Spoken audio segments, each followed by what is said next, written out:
Assalamualaikum warahmatullahi wabarakatuh. Waalaikumsalam warahmatullahi wabarakatuh. Di sekarang ini kenapa ya hujan besar dikit aja longsor, kemudian banjir? Ya, ada beberapa hal sih. Mungkin karena drainasenya yang tertutup sampah. Karena kecenderungan kita yang sering buang sampah sembarangan. Atau bisa jadi karena penebangan pohon yang begitu masif. Atau bisa jadi karena penambang liar yang menyebabkan longsor semua. Maka kalau kita renungkan sebenarnya di surat Ar-Rum 41 itu bahwa bencana itu justru akibat dari perbuatan manusia itu sendiri. Allah berfirman, "Zaharal fasadu fil barri wal bahri bima kasabat aydin nasi lidzaqhum ba'dalladzi amilu la'allahum yarji'un." Jadi Allah tampakkan kerusakan di muka bumi ini yang kita lihat pada dasarnya atas perbuatan manusia. Apa fungsinya?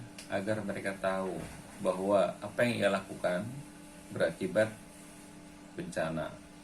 Apa yang ia lakukan membuat orang lain tidak nyaman, sehingga akhirnya mereka kembali kepada kebenaran dan berbuat kebaikan. Apakah kerusakan itu sebatas perilaku serakah manusia seperti itu saja? Tidak selalu. Ibnu Katsir menjelaskan bahwa perbuatan maksiat juga dianggap kerusakan, karena maksiat itu kan mengurangi keberkahan dan mengundang bencana. Tapi kan yang berbuat rusak dan maksiat hanya segelintir orang. Kenapa musibahnya ditimpakan pada kebanyakan orang yang tidak melakukannya? Nah, ini kalau dalam surat Al-Anfal ayat 25 menjelaskan, wattaqu fitnatan la tusibanna alladziina dzalamu minkum khassah wa'lamu annallaha syadidul iqab. Jadi kata Allah dalam surat Al-Anfal itu agar kita ini khawatir gitu. Kenapa khawatir? Takut. Kenapa? Musibah itu menimpa bukan hanya kepada pelaku maksiat saja sebenarnya. Bukan hanya pada para penebang pohon, bukan hanya pada penambang liar, bukan hanya menimpa pada mereka yang buang sampah sembarangan, tapi juga ikobnya, akibatnya, azabnya, kalau dianggap azab, bencananya itu menimpa juga pada kita yang tidak berbuat itu. Maka dalam surat Al-Asr kita hafal, surat yang hafal itu wal asri innal insana lafi khusrin. Manusia itu dalam kerugian, illal ladzina amanu, kecuali mereka yang beriman, wa amilus sholihat, dan berbuat kebaikan, wa tawassaw bil haqqi wa tawassaw bis sabr. Ada kalimat tawassaw bil haqq, jadi mengingatkan akan kebenaran.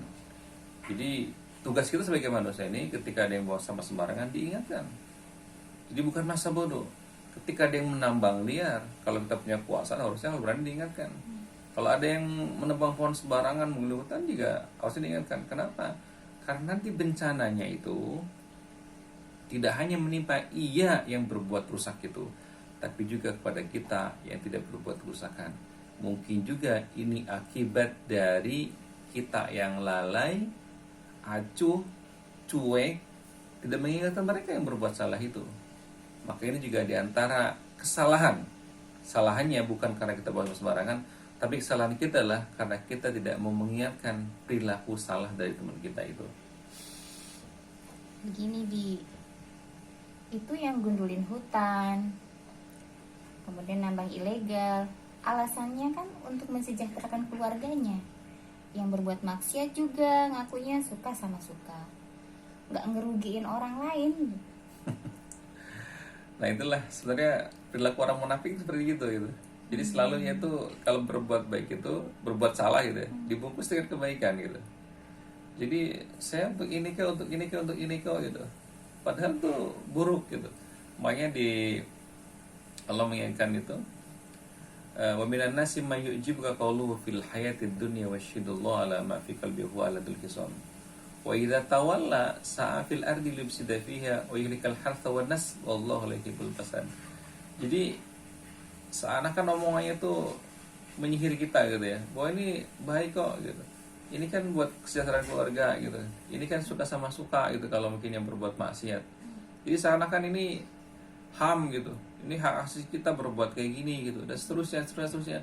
Padahal itu merusak. Kayak LGBT itu kan ya sekarang marak gitu ya, LGBT itu gitu, marak sekali gitu. Kemarin digerebek gitu di sebuah tempat, ada puluhan sesama jenis berbuat maksiat.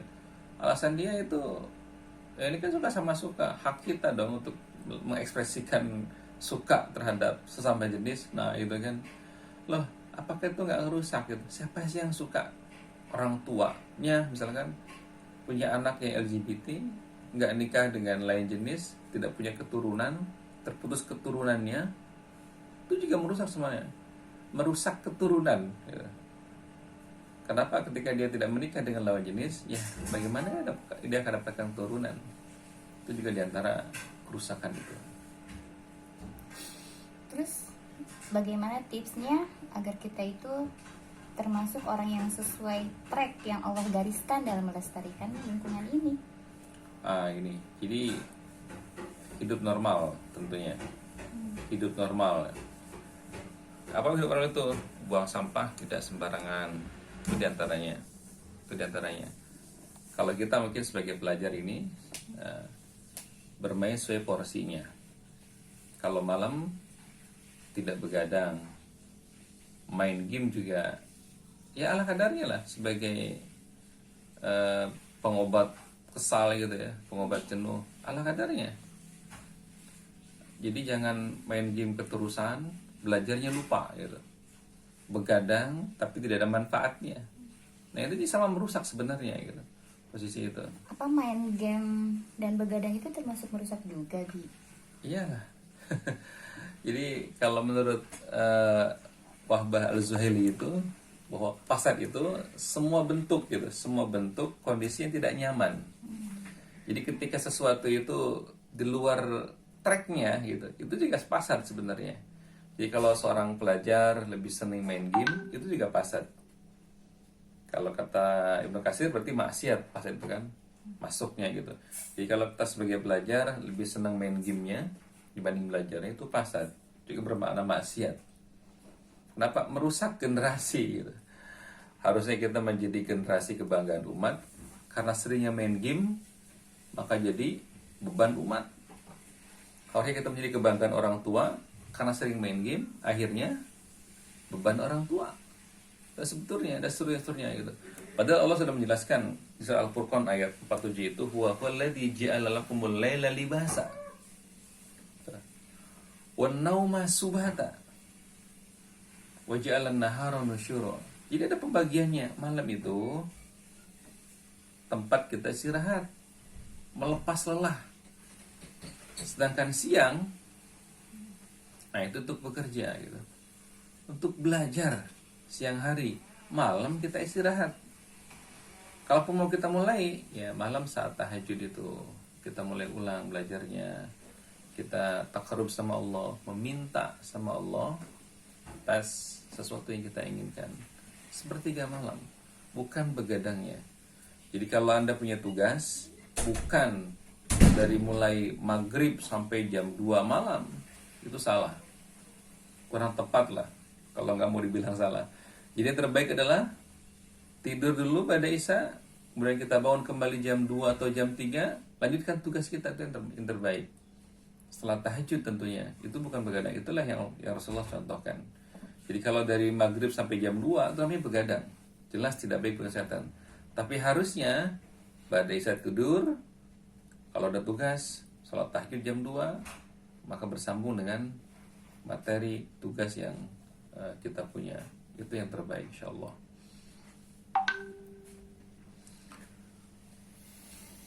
Baik, makasih Bi atas obrolannya pagi ini, karena di daerah kita di Bone Bolango ini kita diuji lagi sama Allah ya kan, ada banjir bandang banjir lagi ya, Masya Iya, Allah. Kita doakan semudahan ya.